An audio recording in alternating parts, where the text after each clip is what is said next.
Merci d'avoir choisi la RTNK pour vous mettre au parfum de l'actualité. Mesdames et messieurs, bienvenue dans cette édition du journal sur la RTNK.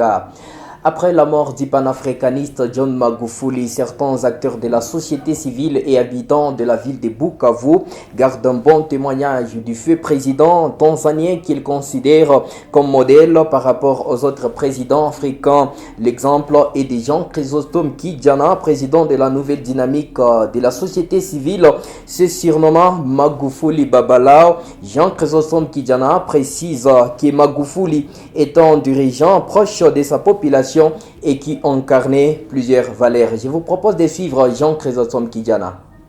Pour nous, le président Magufuli, ça a été un des grands dirigeants de notre temps en Afrique.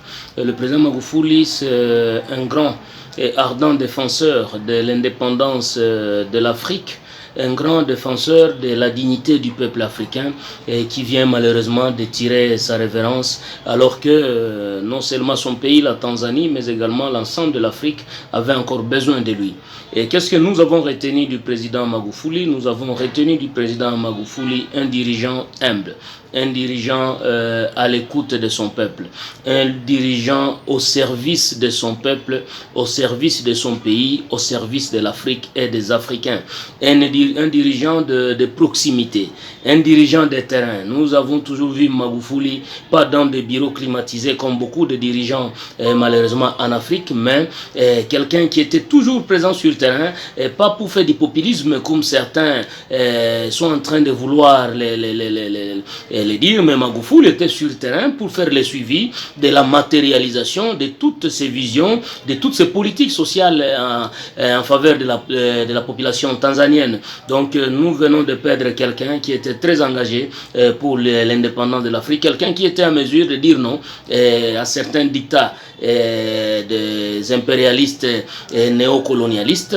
Donc quelqu'un qui devrait dire quand même c'est possible pour l'Afrique de se développer sans nécessairement dépendre totalement de l'Europe ou de l'Occident. Nous en RDC, nous avons même eu à reconnaître le mérite et l'attachement de Magufuli au panafricanisme. Et la suite de cette édition du journal sur la RTNK, les personnes vivant avec handicap qui transportent le marchandise à la frontière Ruzizi 1er traversent un calvaire depuis la fermeture de la frontière suite à la pandémie à coronavirus.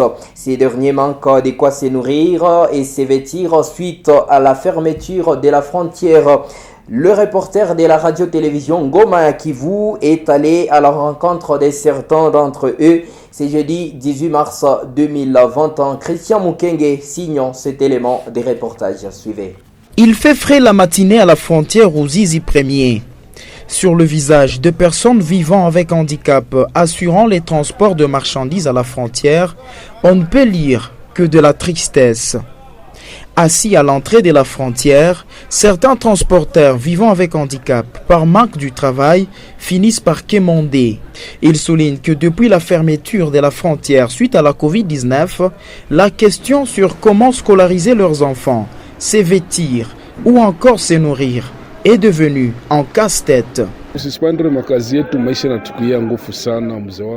Après la suspension de notre travail, la vie devient de plus en plus difficile pour nous. Il n'y a même pas l'assistance d'une personne pour nous demander comment nous vivons. Depuis le début de la Covid-19, la vie devient difficile pour nous, personnes vivant avec handicap. Chaque personne fait bien son travail, mais nous sommes pénalisés et nous ne savons plus quoi faire. Le gouvernement provincial ne se soucie même pas de notre quotidien. Nous partons même au gouvernorat et le gouverneur ne nous reçoit jamais.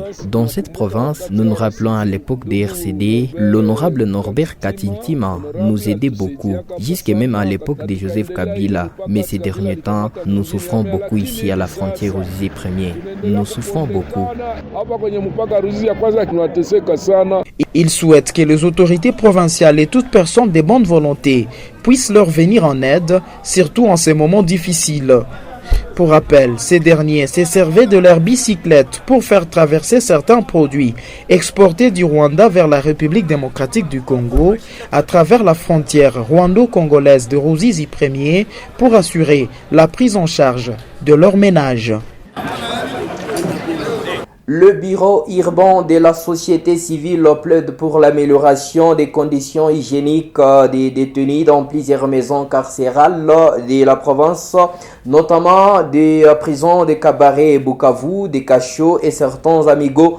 Dans un rapport de monitoring publié par cette structure citoyenne, elle indique que les détenus n'ont même pas où se soulager dans certaines prisons et maisons carcérales de Bukavu. Pour le petit besoin, ils les font dans des bidons et d'autres dans les sachets. La société civile de Bukavu appelle l'autorité à prendre des mesures qui s'imposent pour sauver des vies de ses compatriotes en difficulté. Suivez plutôt Jackson Kalimba, un acteur de la société civile qui en parle. En tant que bureau urbain de la société civile de Bukavu, après avoir mené le monitoring au sein de ces cachots et amigos de la ville de Bukavu dans ces mois de février de cette année 2021, le constat est tellement amer parce que nous avions constaté que non seulement que dans les sous-commissariats et commissariats de la ville de Bukavu et dans ces cachots, les détenus traversent des calvaires pour trouver l'endroit où se soulager, parce que vous allez retrouver que dans beaucoup des amigos de la ville de Bukavu et dans ces cachots, il n'y a pas d'installation sanitaire, il n'y a pas d'eau. Et ce qui est très étonnant, vous allez retrouver qu'il y a des détenus qui utilisent même des bidons coupés en deux parties où ils parviennent à se soulager. Et malheureusement que les mêmes bidons restent dans ces mêmes endroits où ces détenus passent leur nuit. Étant donné que les lieux pénitentiaires doivent être aménagés en vue de recevoir les personnes en conflit de la loi, des installations hygiéniques, mais aussi nous avons voulu interpeller son Excellence Monsieur le ministre de la Justice en vue de faire respecter les droits humains, de s'impliquer personnellement parce qu'il y a des petites amendes qui sont payées par les OPJ, mais pourquoi ces gens ne peuvent pas se donner aussi l'audace de pouvoir entretenir ces endroits? Un nouveau cas de justice populaire vient d'être enregistré dans les territoires de Kabare au sud Kivu. Selon les sources de la société civile, il s'agit d'un homme connu sous le nom de Amani Soni de l'unité commando basée à l'aéroport de Kavumu qui a été tué dans la matinée de ce 18 mars 2021 par la population du village de Buinika Eden, un groupement de Bugore à Kavumu.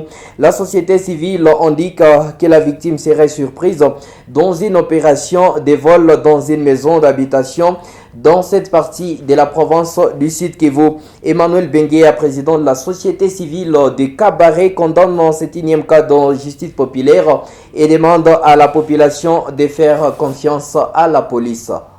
C'est pourquoi nous avons condamné cela, mais aussi nous avons profité de l'occasion pour recommander aux autorités politico et militaires de diligenter des enquêtes et surtout de passer au recyclage pour mettre en état de mise tous les militaires qui seraient en train de sécuriser la population en collaboration avec certains civiques qui seraient en train de courir dans la nature, dans tout le territoire de Kabare et sécuriser la communauté.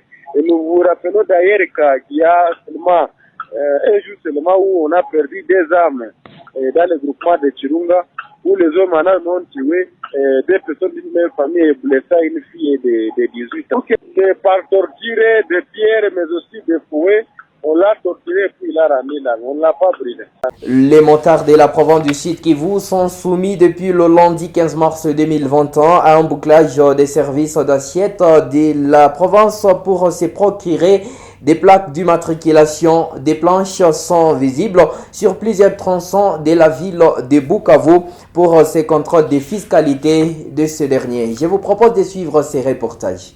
avec deux gilets sur lesquels il est écrit « Zéro moto sans plaque, exercice fiscal 2020, j'aime ma province, je paie ma taxe ». Des agents des services spécialisés ont placé des morceaux de bois, plans de clous pour le contrôle des documents des motos en province. Des endroits concernés sont entre autres la place de l'Indépendance, les ronds-points ISP, Sonas, le place Feu Vert, Moulamba et dans plusieurs autres coins de la ville. Sur les lieux, des agents contrôlent le document des motos, la plaque en premier et tant d'autres. Pour certains motards contactés par la RTNK, cette opération de bouclage leur permet de se doter de documents de bord alors que d'autres demandent une dérogation pouvant leur permettre d'épargner un peu de moyens pour s'en procurer. C'est depuis le début de cette semaine que l'opération a débuté dans la ville de Bukavu et dans certains territoires de la province du Sud Kivu pour contraindre ces motards à acheter le plaque d'immatriculation. Désormais, les sportifs d'Uvira pourront suivre les matchs en toute quiétude en stade de l'unité, ceci après la réhabilitation du mur par le notable Norbert Basengezi Katintima. Ce travail axé sur le développement vient d'être concrétisé grâce au projet mis en œuvre par le notable du site Kivu, Norbert Basengezi Katintima. La remise et reprise de cet hangar intervient le samedi 20 mars prochain en présence des joueurs et amoureux du ballon rond dans cette contrôle de la province du sud Kivu. Norbert Basengezi Katintima revient ici sur l'intérêt d'entretenir cet espace sportif. Chers frères et sœurs sportifs d'Uvira, il y a de cela 2 mois que nous étions à Uvira et nous avons rencontré beaucoup de groupes, des populations, dont les pêcheurs et les sportifs, c'est-à-dire dans les échanges de vœux, les pêcheurs ont dit que les hangars qu'on avait construits pour eux, même la chambre frigorifique, même les petits matériels de pêche qu'ils avaient ont été détruits. Hier, sur demande de ce comité, on me dit que le projet que nous avons commencé avec les sportifs, la réhabilitation du mur du stade de l'unité, que c'est terminé et que la remise et reprise se fera le samedi 20. On n'aime pas la politique sans action ou sans acte concret. Je remercie les maires et la ville d'Uvira qui a contribué. Je remercie aussi notre ami l'honorable Bitidjoula qui a contribué, qui a visité ce terrain. Je remercie également la famille Diallo parce que Mana a également contribué. Bonne fête à tous les joueurs, bonne fête à tous les sportifs. Votre stade s'appelle Stade de l'Unité. Évitez ce qu'on a connu à ce moment-là. C'est lui qui investit quelque part, n'abîme pas, ne fait pas de bombes. En sport, championnat local, phase de play-off, c'est jeudi 18 mars 2021, stade de la Concorde de Kadutu. À 3h, Mozende a joué avec Chiriri Sport, score final 4-1 en faveur de Chiriri Sport. Pendant 15h, qui va jouer avec Bilombe, score final 3-0 en faveur de Bilombe. Suite à fin de la 5e journée, c'est vendredi 19 mars 2021 au stade de la Concorde de Kadutu. À 13h, Ibanda Sport sera en face des Tigres et à 15h, Mukaramba jouera contre Jeunesse Sportive de Bukavu ex-Ajax. Mesdames, Messieurs, on s'y prend fin cette édition du journal sur la radio-télévision Goma Kivu. Merci de l'avoir suivi. Surtout, perfectionnez-vous tous les jours dans l'assurance qualité pour un lendemain meilleur. Au revoir.